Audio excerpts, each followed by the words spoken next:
You're listening to If Only I Were Wiser podcast, where Raina Wilson brings together wisdom and raw life stories to provide encouragement and truth. So many times it's easy to become discouraged in your own pursuit of health because your story or circumstances look drastically different from your favorite influencer or even the expectations you had for yourself. If that is you, welcome! This space is for you to learn, breathe, and maybe just listen and see what wellness could look like for you. Hey friends, welcome back to the If Only I Were Wiser podcast. On today's episode, I have a sweet friend and repeat guest, Adison Barnhart. Adison is an OG guest. She actually kicked off the show in season 1 with her episode on broken from bodybuilding to food freedom. If you haven't listened to that episode, I'll link it in the show notes because this episode will kind of be a part 2.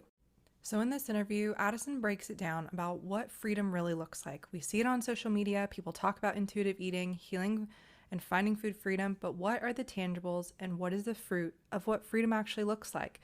Adison breaks it down in this episode, so let's dive in. Well, I would say welcome, but I have to say welcome back, Adison. I'm so excited and just pumped to have you back on the show. I am so excited to be back here again. This is going to be so much fun. Yes. And it's crazy because like we were just talking about, it's been almost a year or over a year since we've talked, which is just crazy to Wild. look back and reflect like what life has looked like, how it has changed because it's changed for both of us in so many ways. So can you just start by sharing to the audience that doesn't know you yet a little bit about you and what's the latest? How's life changed?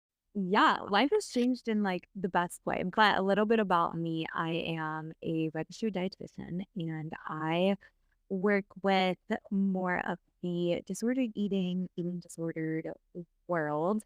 I really help women find their balance between food, fitness, and enjoying life because a lot of the time when we're getting into living a healthy lifestyle, we tend to go to the extreme of living a healthy lifestyle. And when you're at such an extreme, you end up forgetting that you have a life to live as well. So it kind of takes over your entire life. So that is what I do. It is the best thing ever, really helping women find that balance again between fitness, nutrition, and living life. But yeah, my life has changed a lot in the past year. I feel like it's changed in the absolute best ways, but definitely like scary ways, those big life changes are really hard, but God always has a plan for you. And I feel like I'm kind of coming out of like the tough season of life and finding my groove again with all of the life changes that have been going on. So Yes, which is just so cool to like have seen you grown over the past year. And like I said, I followed you for several years. So then seeing you, because I watched you for your bodybuilding days. And then it was like, I watched your transformation out of bodybuilding. And then just to see where you are now has been so cool. So just to preface, if you guys want the whole meat of the conversation, last time I had Addison on the show, we talked about what it looked like for her to actually recover out of bodybuilding. What did it look like for her in her story to find food freedom at the beginning and pursue, like you said, not falling to the other end of the spectrum. So if you guys want that, I'll link that episode in the show notes. But this episode, I really want to focus on like the 2.0. Like, what does life look like in the healed or in the healing, like yeah. it's such this progression that I didn't think I'd realize I would see all the little things come back up as I was healing. So like, Okay. how do we start navigating that? Like you've started healing, you're diving into intuitive eating and you're like, okay, let's do this. So you say all the little things that come back up in the healing stage. That's kind of what you're feeling right now.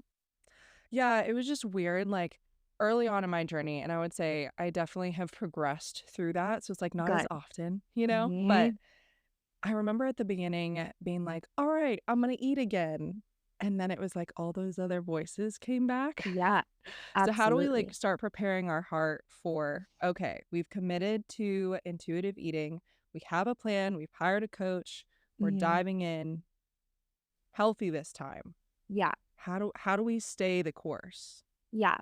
And that can be really hard. It's funny because I actually had a friend in town this past weekend who was one of my very first clients, and we have become best friends over the Wow. past 3 years. And she came and stayed with me this long Labor Day weekend, and we were talking about this.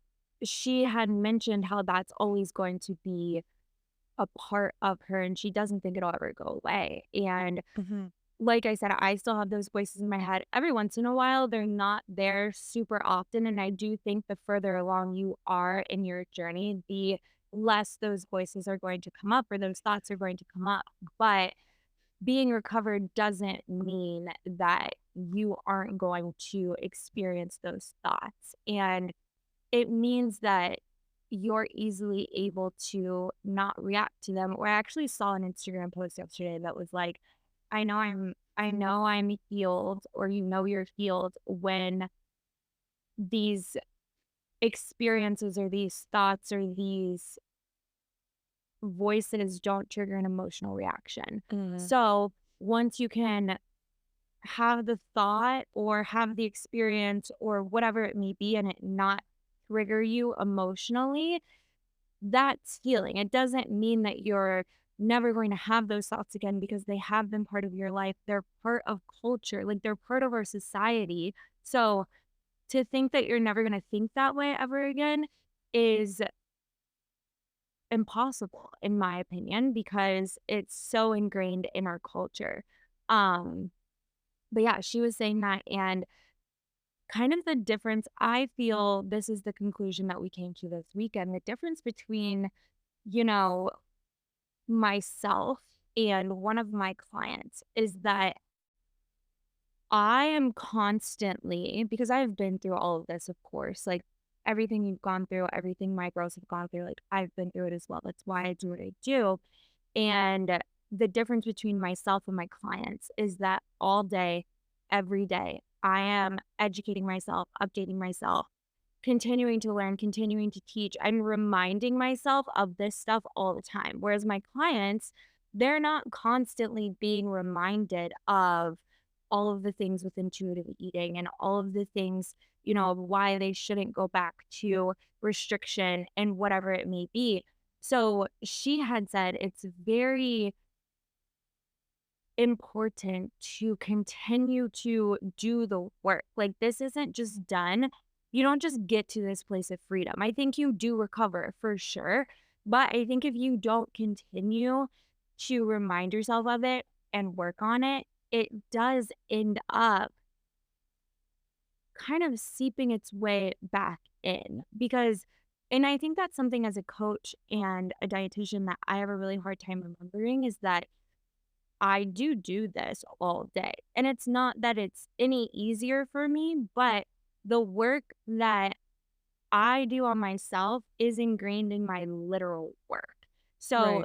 it's not two separate things. Whereas my clients, they need to do this work, but then they also have jobs and they need to And do real their life. jobs and they need to Yeah. live their life. Like, this is just a part of my life. So I think it's really important for people to have that continuous support. And that's why I actually ended up creating a community factor to my coaching. So people, my girls, could come into my community and continue to get that support without like the high level of support that my one to one girls have. Or after Right. my girls finish working with me one to one, they most of the time still need like a little bit of just guidance and reassurance and a sense of community to remind them that they're not alone in this journey. So I think that's something that I'm even working to incorporate into my practice is that continuous support because I do forget that this is my job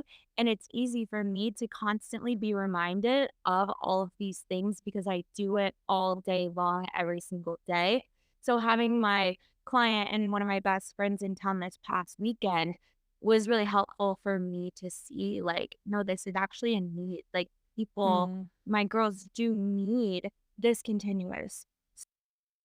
Absolutely, and I'm so, so glad that you said, like, the voices don't stop. And because I think I got frustrated with myself at the beginning of coming out of this restrictive place Yeah, and then having a taste of what freedom looks like, and then, you know, depending on your cycle, like, all the voices came back, and I'm like, right.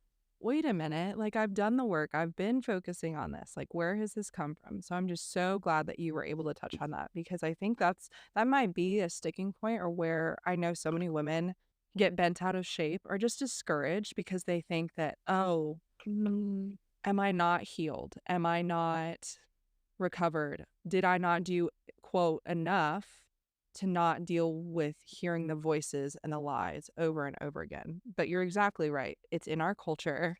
It's as soon as you scroll on Instagram, like, I could be having a great body image day, mhm. and then I put on an outfit that is too tight because I'm about to start my period, and then my whole day derails, you know? Exactly. Yeah, and I think it's I do think a lot of the voices fade. Like, they shouldn't be as strong as they were when you were deep in restriction because you have the other way of thinking, but there's no reason to get upset at yourself for still having Mhm. thoughts, because you know what they always say, your thoughts are not always true. You have to learn to discern, like, okay, what thought do I listen to and what do I not listen to? But I do think a lot of them end up going away as you continue down your journey and on your journey. But you have to remember that this journey doesn't have a hard finish line like maybe a diet does. Like, a diet, you get to your goal weight, you have the physique you want, and it has like a hard stop, a hard finish line.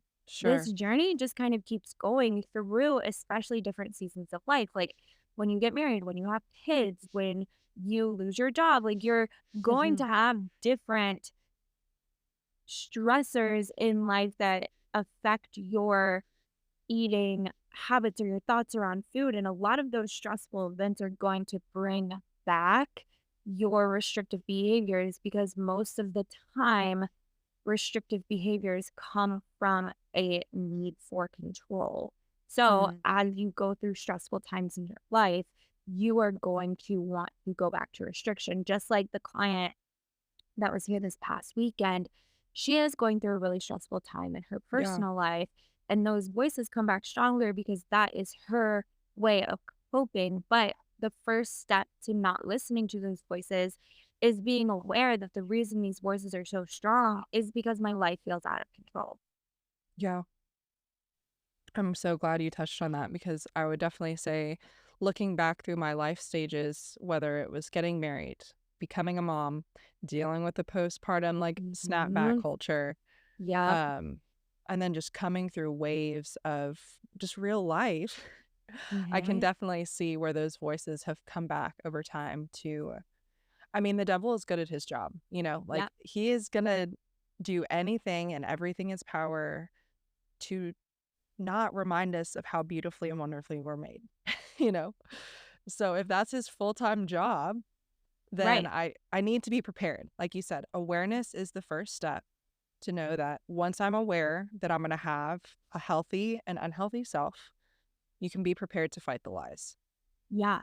And it's funny you say that. Like, I, am very faithful, and in my program, I talk about, when I'm talking about healthy self versus unhealthy self, I give the option to label that as, like, okay, my unhealthy self is the enemy or is the devil, Mm, because I think when you can look at it that way and you are, a faithful person, it gives you that little extra, like, okay, yeah, we're not listening to this. This yeah, is not worth my time and energy, but that doesn't mean it's not going to be there. And I've been on this journey for 5 years, I think 5 years, a little over 5 years. And a couple of weeks ago, I went to get ice cream with a friend.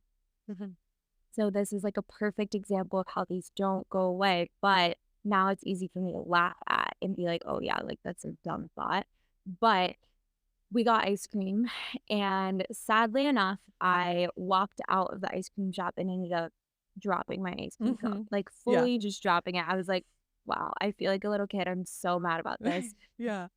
Anyway, I didn't go back and get another one because I don't know, I was just like, "It's not worth it. We're halfway down the street on our walk." Like, I didn't end up getting another one, but the first thought in my mind when I dropped it is like, "Well, I probably didn't need it anyway." Huh. And then I was like, "Okay, yeah, that's a dumb thought." Even though I didn't end up going to get another one, I didn't not go to and get another one because of that thought. Right. I was just like, "You know what? I have ice cream at home. I don't wanna spend $8 on a new cone." So the intention behind it wasn't that, "Oh, I don't need that anyway." It was the fact that I didn't wanna wait in line. I didn't wanna spend $8 on a cone. We were already halfway on our walk. I have ice cream at home if I want some later. So but that thought did come in my mind, but it wasn't that I was, like, hard on myself. So this is where having compassion is important. I wasn't hard on myself for having that thought. I literally had that thought and I was like, "Yep, that's a disordered thought. Let's move on and not act upon Mhm. this thought." So I didn't go into restriction. So it's not the thought that is necessarily like, yeah, the disorders stem from the thought, but as long as you're not acting upon that thought, you're fine. And the less you act upon it, the less those thoughts are going to come in. Mhm. So it's not that they never go away, but as long as you don't act upon them, they should get fewer and fewer as time goes on. Right. And the scripture reminds us, like, our job is to take our thoughts captive. Like, that is a Mhm, discipline, is to learn and hear and be able to sift through the lies that we're hearing from ourselves or mhm, from others and be like, we're not about this right now. And sometimes we mhm. fail, you know, like, Yeah. um, I think a couple weeks ago, my siblings wanted to go to Chipotle, and I've mentioned this, I was the girl that wouldn't put sour cream on my Chipotle bowl so I could go home and add Greek yogurt, or I'd, like, Uh, yeah. would bring a Greek Gosh. yogurt with me. Ugh, so sad. Yeah. And then it was like, "Oh, I'm gonna just get sour cream." But I say that because it's been so cool, and we touched a little bit on this, our last interview was, like, some of the things that we noticed or we realized later on that were unhealthy, but we didn't see in the moment. Mhm, It's cool to see mhm. those things now on the other side of being like, "Wow, like, look at where I was." Like, look at Mhm. where I came from. I'm not tracking all of these things. I can eat egg yolks, I add Yeah. bananas to my smoothies now, like, it's so Mhm. crazy. So what has that looked like for you to be able like you said, those ice cream moments, like, for you to look back and be like, "Wait a minute, that's where I was." How much sweeter is it to see freedom on the other side? I feel like it's just completely different and life-changing. Like, for instance, this past month, I have had people in town visiting. So I live in Nashville. So, of course, it's a very touristy place. And I have had somebody or groups of Mhm, people in town visiting me, staying with me for the past month. Like every weekend for the past month, somebody has been here. Whereas when I was restricting and struggling with food, I would have so much rather just isolated myself, never done anything fun, never allowed anybody to come hang out because I couldn't be perfectly on my macros. I couldn't get my workouts in. I couldn't, you know, I yeah, couldn't go out to eat without stressing about calories or worrying about, you know, what I if I was going to binge or what I was going to look like the next day because I ate something that was off plan and my body felt so sensitive that if I ate something, I would blow up or hold water or whatever it may be.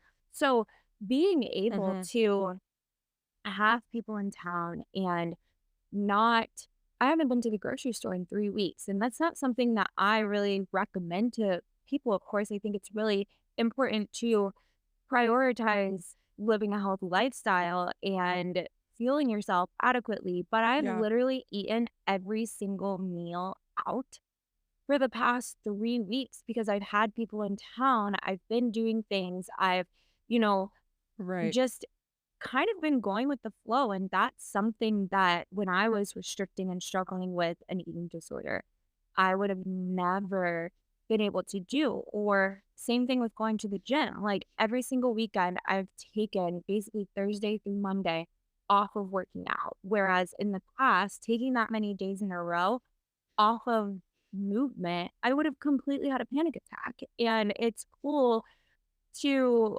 Yep.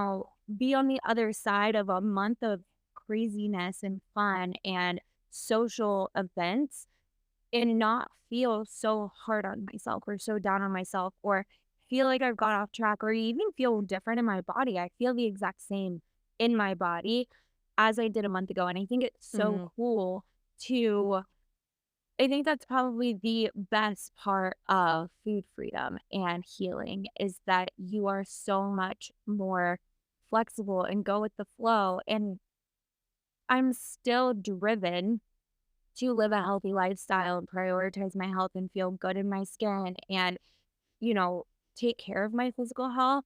But the other aspects of my life, my social health, my emotional health, my mental health, like all of those aspects are also flourishing, whereas it's not just my physical health. And I think in the past, the only aspect of health I ever cared about was my physical health. I didn't realize that the other aspects of my life were Yeah. part of being a healthy individual as well.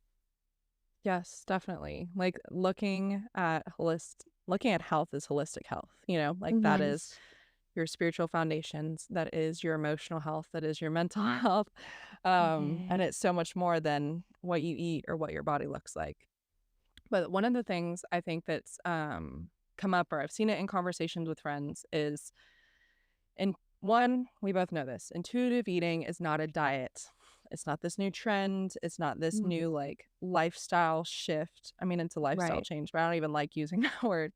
Right. Um, but I still, or maybe you can correct me on this, does weight loss have any room in the intuitive eating conversation if weight is a factor for some people that like, that is a health marker that they have to adjust. You know what I mean? Like, can you lose weight while doing intuitive eating, or is that kind of just a moot point? Yeah. Intentionally, no. Okay. Weight really does need to be put on the back burner. I don't think that it's weight loss is possible with intuitive eating, but not intentional weight loss with intuitive eating. So you, let's say and this was my situation. So prior to intuitively eating, so I really struggled with every eating disorder like anorexia, orthorexia, bulimia, binge eating disorder, Yeah. all of them I at some point in my restrictive phase I struggled with. When I stopped competing, I really struggled with binging.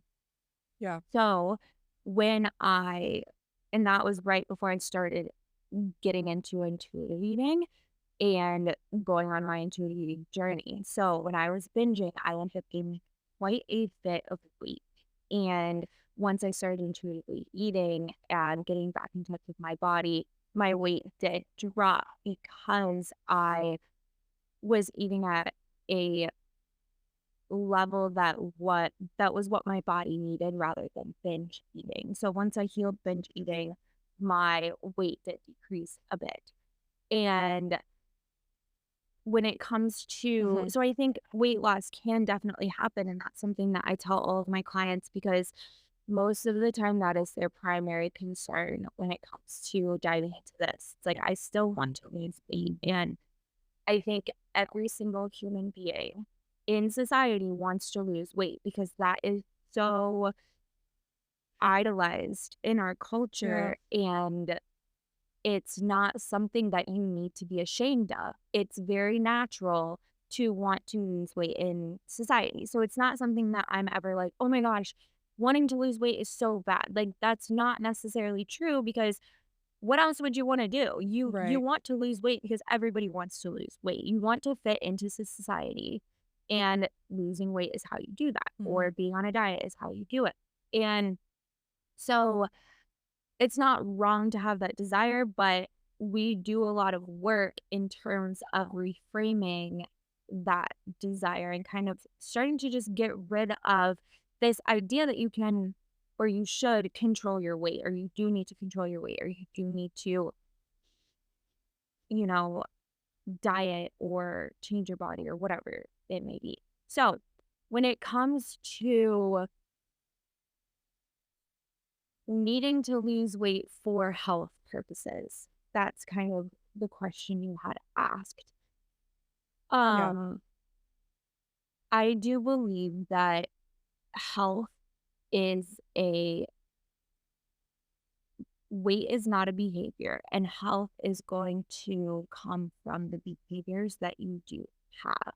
So if somebody needs to lose weight to be healthy, they actually need to focus on their habits and developing those healthy, balanced habits to live a healthy lifestyle.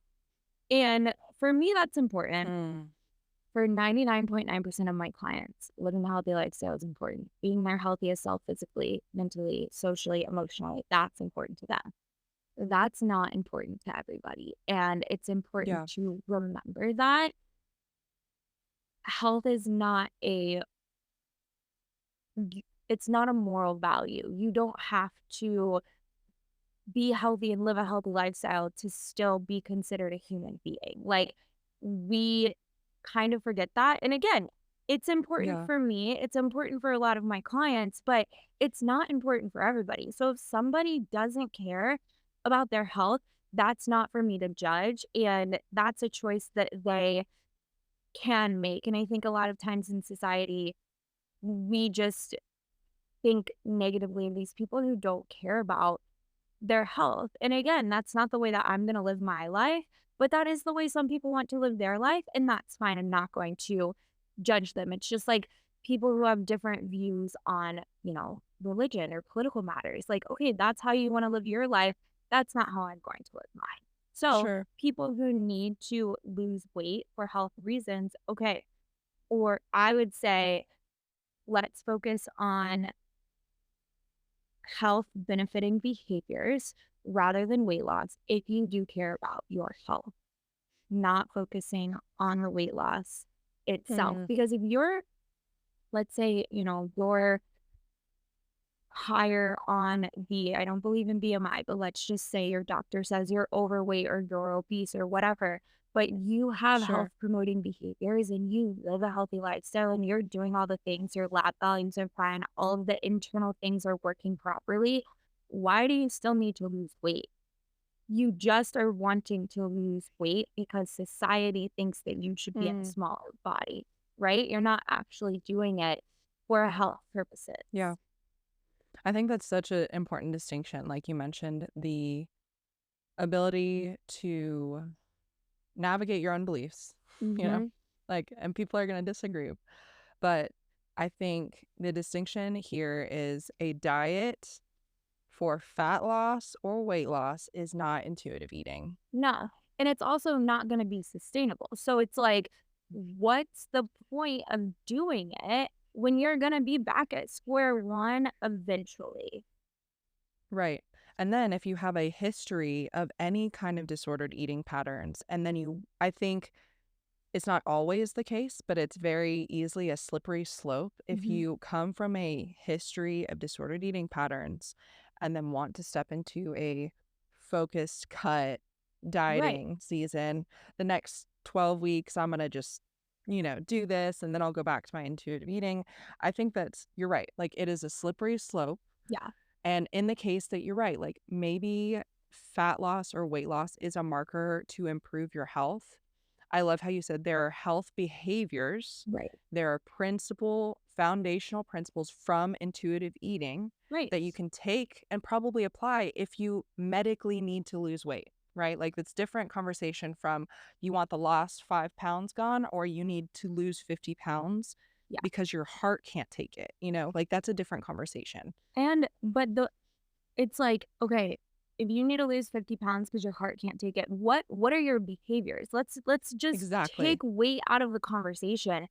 Are you exercising? Are you eating fruits and vegetables? Are you eating consistently? Or are you just eating pizza and ice cream at the end of the Hmm. day because you haven't eaten all day? What are your behaviors? And if changing those behaviors leads to weight loss, that's fine. That's what I said about, Right. weight loss might be a side effect of intuitive eating, but it shouldn't be the motivator for anything. And I think a lot of people go on diets just for losing weight to look better or to look more socially acceptable rather than for health purposes. Because if you really cared about your health, you would focus on your health promoting behaviors rather than the way that you look. Mm.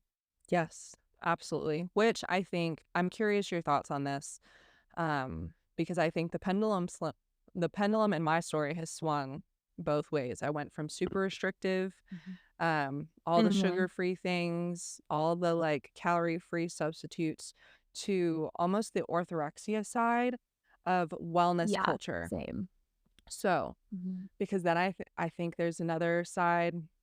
I think wellness culture in a lot of ways, and again, I would call myself a kind of crunchy gal, but I think wellness culture has the face of diet culture sometimes. It's the wolf in sheep's Oh, clothing for sure. because it's this pendulum swing of, like you said, maybe it's in seasons of lack of control. From I'm swapping my fear of a banana or an apple because it has too many carbs and sugar, whatever, to, oh, I can't eat this Rice Krispie treat because it has seed oils and whatever. Right. Agreed. Like it's fully, and I think that's a eating disorder that people don't they're not familiar Yes. with. They think of eating disorders as or Yep. anorexia. Orthorexia is probably, I mean, honestly, I don't know the statistic on this, but if I had to guess, it's probably the most prevalent eating disorder because it is so disguised. And that's what I struggled with a lot is, I was fine with eating anything that was Right. healthy. But as soon as you threw an ice cream cone or, a Starbucks coffee with sugar in it at me, I would have a anxiety Mhm. attack. And I think that's the thing is any of these foods that you're eating, if you're feeling guilty for eating them, that's a problem. Like, you should be able to eat whatever and not have any emotional response to it. And if you have a negative emotional response to a food and you're feeling bad, you're feeling guilty, you're feeling anxious, you're feeling panicked, you're feeling like you have to burn it off, that's a problem. And I think that's what a lot of people aren't aware of. Mhm. And I've seen it honestly in like the mommy culture too. From the transition of, oh, well, now I'm not restricting my diet based on, diet culture, Calories. calories. Oh, but Right. now all of a sudden I'm so scared of like red 40 and food dyes and non-organic produce that it's like Right. that's the same. Like that's the same. There shouldn't be Yeah. fear or shame with your food across the board, period. No. And I think something a lot of people fail to recognize is that the dose is the poison. You can die from drinking too much Yeah. water, but water is not poisonous. So, yeah, anything is going to, too much of anything is going to be bad for you and cause negative health consequences. But it's about how much you're having. And if you're an intuitive eater and you're good at listening to your body, you're not going to want too much of Mhm. anything. And like we talked about in the first episode, and maybe you can clarify it a little bit better, is like intuitive eating isn't the next best trend, but it's like a learned behavior. Like you are undoing years of work Right. to Yeah. repattern your beliefs, your thoughts, your actions, all of it. Like it's not an overnight thing. It's a new Yeah. behavior. It takes a long time. And it's also good to recognize that the reason it's possible to get to this place of intuitive eating is because we were born intuitive eaters. Like God did not put us on this earth without some way to regulate our eating there's just no way, you know? So why do we feel like we need to control all of that? And it's possible to relearn how to intuitively eat because we were born intuitive eaters. Like, think about 100 years ago, 200 years ago. Like, they weren't using Mm, MyFitnessPal to track all of their food and do all of these things. Like, we don't need to do that, but we feel like we need to because diet culture has profited, and just like the weight loss industry has profited so much off of this. Like, it's a business, and it does take a lot of time to get back to those places, and we are constantly fighting diet culture in our day-to-day lives. So until you get really good and really confident, I think confidence is key. Like, when you get really confident with your food choices in your body and what you're doing and what you believe around food, that's when a lot of those voices that we are talking about at the beginning tend to go away. And that's when you can see something or hear something and be like, mhm. whatever, I know what I'm doing works for me. And I think that is why for myself, it has become so easy and so natural because I have built that confidence surrounding food and what I'm doing with food and in my body and knowing what my body needs, that I don't think about going back to dieting or trying the next best thing or whatever it may be. But it does take a lot of time. Like, again, I've been doing this for 5 years. It takes so much time to get to a place where you are so confident in intuitive eating and yourself and your diet and what you do. Yeah, and it like you said, it's quite literally a neural muscle memory. Like, you have to Mm-hmm. change your brain, the synapses in your You brain that do. have to rewire to think differently. And one of the things, I think you posted it yesterday or the day before, but I would love to touch on is, Yeah. what have been the sweetest parts of freedom look like for you? Like, you talked about, you went to dinner, your jeans were a little uncomfy, so you went out and you bought a dress so that you could feel Right. you. I thought that was awesome. I was like, "Why haven't I thought about this? Because this is incredible." Yeah. Yeah. I mean, and I think the sweetest part there is like, and I was thinking about this as well. It's just the fact that I did that without a second thought about it. Yeah. So I was literally walking down in the Gulch, which is a little area in Nashville. So I was walking down there and with my friend who was in town, and I was just like, wow, like I feel horrible right now. My jeans are too tight, and these jeans typically fit Mhm. very, very well. But have the night before I didn't sleep at Yeah. all. I had like 3 hours of sleep. I was busy. I was out. I was doing things. I was social, enjoying life, doing life. And I didn't feel the greatest the next day. My belly hurt. I couldn't go to the bathroom, had to get up early, had no water. Like, Right. I was bloated. I was unwell, but I wasn't hard on my body for it. And I think that's the difference is like in the past, I would have blamed myself, shamed myself, been hard on myself, whatever. This time, all I did was be like, okay, I'm not feeling well in these jeans right now that typically fit very, very well. They're, my size, they fit my body, whatever. I didn't get hard on myself for gaining weight, for being bloated, for having a tummy ache, for going out, for not drinking water, for eating out every meal. Like I wasn't hard on myself for that. I literally just said, okay, this is my situation. I'm observing it with no emotional attachment. And I'm going to put on a dress because I know that dresses make my body feel so much better when my body is not feeling great. Mm, And that emotional difference is what I feel is recovery. Um, because again, in the past, I would have just been emotionally like yeah. destroyed by that situation. So we were out in the gulch walking and we stopped in the store because my friend wanted to stop in there anyway. And I was like, if I don't find anything, that's fine. I'm still not going to be hard on myself for, you know, my jeans being too tight. I'm just going to deal with it and move forward, even though it might not be the most comfortable night. But I'm so glad I was able to find something that was relatively inexpensive and was cute, throw it on, and literally move on Yeah, the night. definitely. And I think one of the things that I've noticed coming into this conversation, or even with friends of mine, is not even a pursuance of body positivity as much as it's body Mm-mm. neutrality. And when I heard that, I was like, oh, that Yeah, makes so much sense because it's not necessarily like, oh, the week before my cycle, I have to be happy with the fact that I quite literally look 20 weeks pregnant because my body's preparing to shred my right, uterine lining.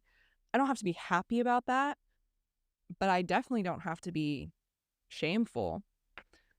But it's right. working towards body neutrality, and I think that has been the most helpful shift is I don't have to be happy always about the way that I look because my body's gonna change No, through any number of seasons. yeah, It's been this pursuit yeah, of almost body neutrality, and that is where I've found peace. right. And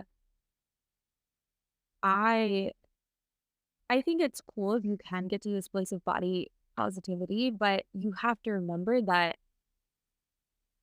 you're not going to be there every day. Exactly. And I almost feel like, and this just popped in my mind, so I haven't really thought about this too much, but I almost feel that like it's not wrong to feel positive about your body. I think you should feel positive about your body, but I think if you're constantly being like, "Oh, you know, I love my body. I look so good. I um do this and do that." Just feeling so like I want you to feel great in your body, but I almost feel like that's giving your body so much power.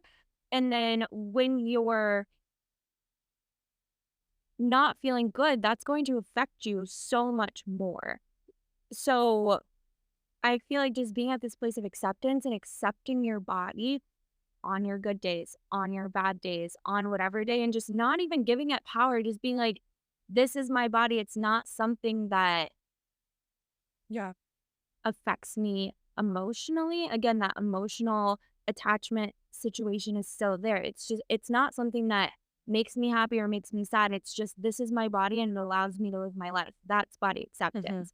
Instead of like, okay, I have to feel good about my body every single day, or on the days I feel bad about my body, I am unproductive. I can't get stuff done because I'm constantly thinking about my body. What if your body was just like, it had no emotional like Yep. charge? It's just your body. You don't necessarily feel great about it. You don't feel bad about it. This is just your body, and whatever day, that's that. Yeah. That's acceptance, I think. Definitely. And I think that from a faith-based perspective, it was this change from, like you said, not giving your body or those thoughts too much power. But ultimately, if I am made in the Yeah. image of God, like ultimately I'm good. Like the Lord is pleased with my body and he designed it. Mhm. So it is this level of Mhm. through God's perspective, I can have body positivity.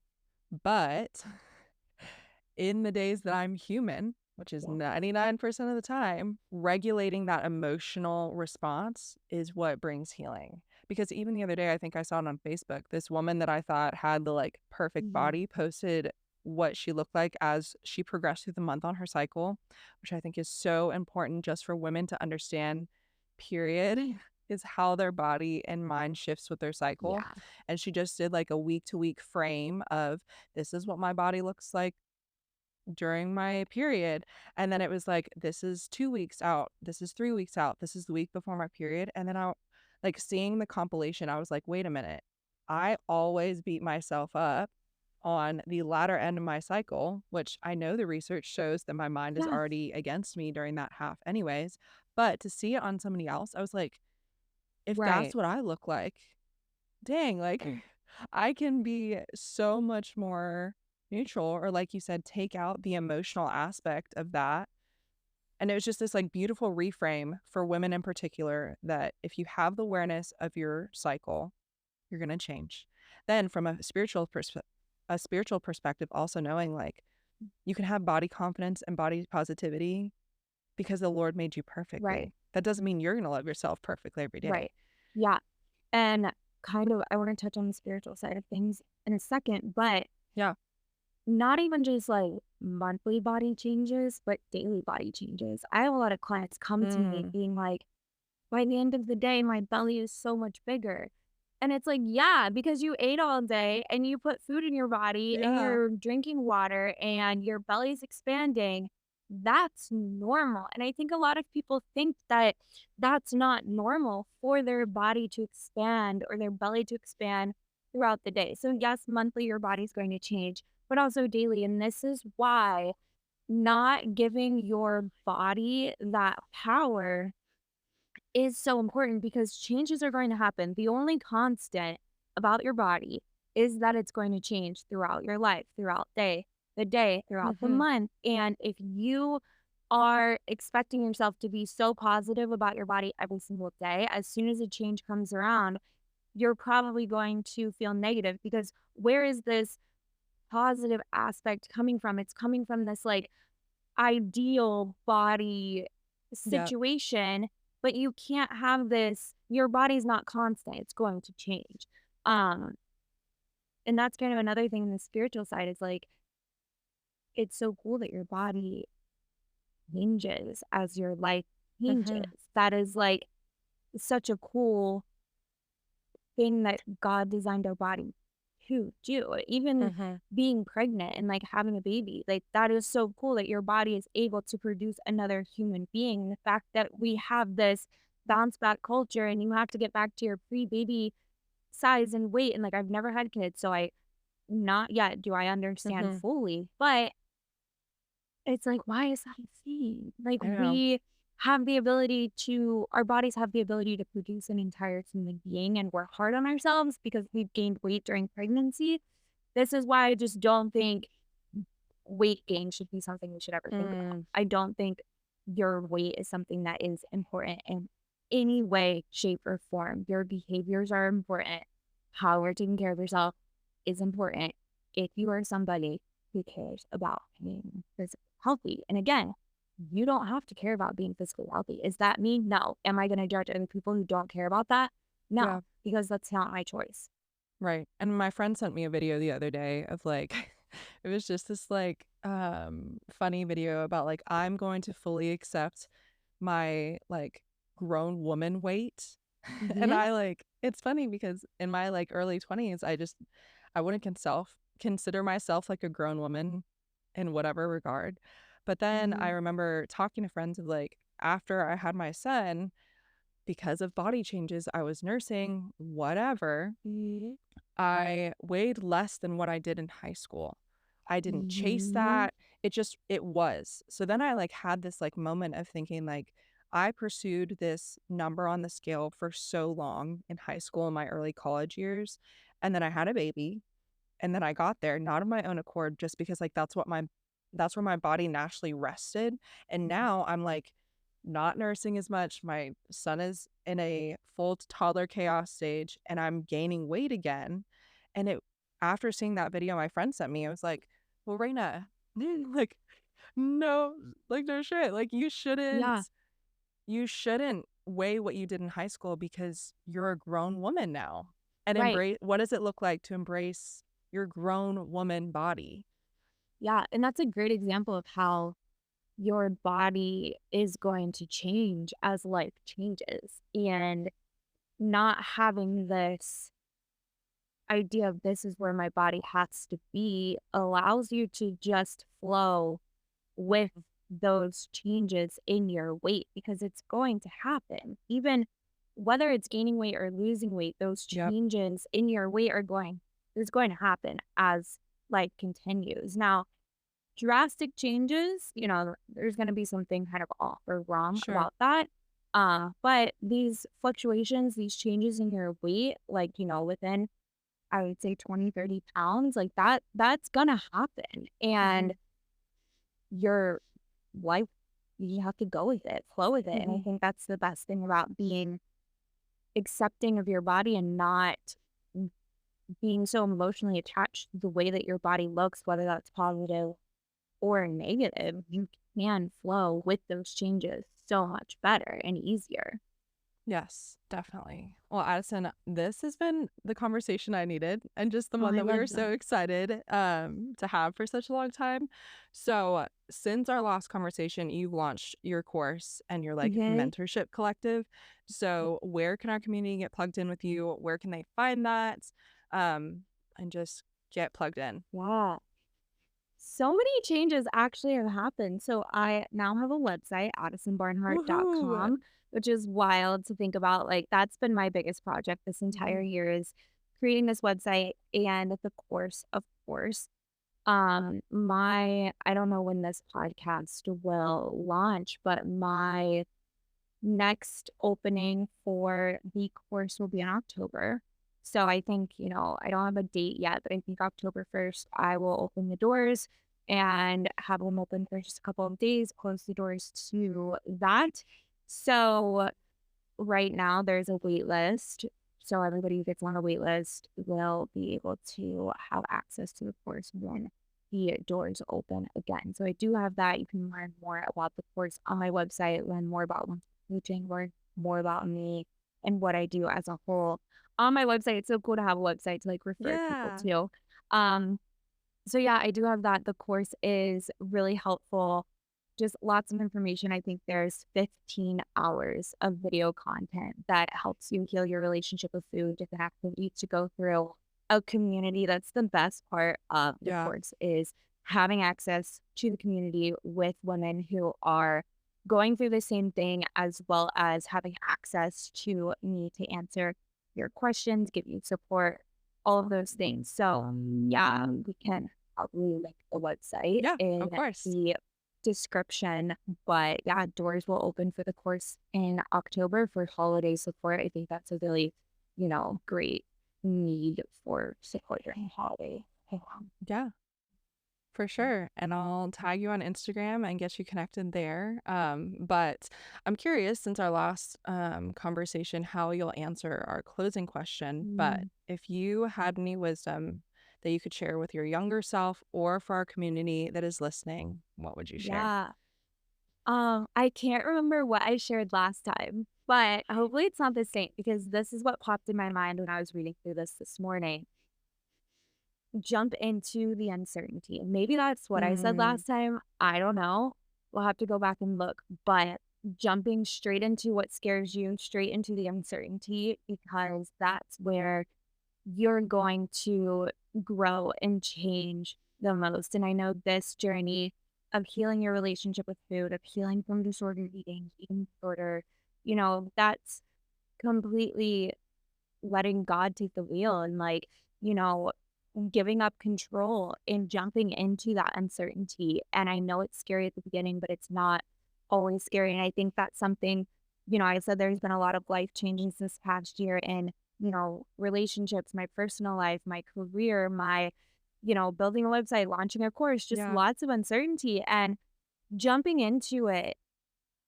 Yeah, it's not easy, but I think you absolutely regret everything, like, the risks that you don't take, and, like, what if jumping into this uncertainty of healing your relationship with food is exactly what you needed, and the only reason you're not doing it is because you're afraid to do it, so I think if I could tell my younger self one thing, it would be, like, do whatever scares you, like, whatever scares you the Yeah. most, that's what you need to do if you're like, jumping into the uncertainty is going to be the absolute best thing that you can do. Yeah. Now, obviously, like, there are risks that you probably, calculated risks are Sure. great. Like, be calculated about it, but nothing bad is going to happen jumping Yeah. into this And journey. it's the sweetest place that I've seen God show up is trusting him in the unknown. Hmm. Again, Yeah. not easy, super No, messy, but super messy. so, so healing and so cool to see. So, Addison, this has been always such a pleasure. I've Yeah. loved just to see our relationship grow and getting to see you grow as a person has been such an honor. So, Thank I'll you. plug all of your stuff, get everyone connected with you because I know your community is changing women's lives. So, thank you so No, much you're for so joining us sweet. again on the podcast. Well, thank you for having me. I always love to. Of course. Well, we will see you guys soon on the next episode. Thank you for listening, friend. I hope you enjoyed the episode. If you don't want to miss any wisdom or encouragement, be sure to subscribe to the show. And don't forget to rate and review. Your feedback means so much and helps our community grow. If you're looking for more wellness wisdom and free resources, head over to livingwiselywell.com or get connected with me on Instagram at wiselywell. And if you're looking for a break from the hurried health lifestyle, check out my Return to Rest resource for tangible ways to slow down and finally find rest.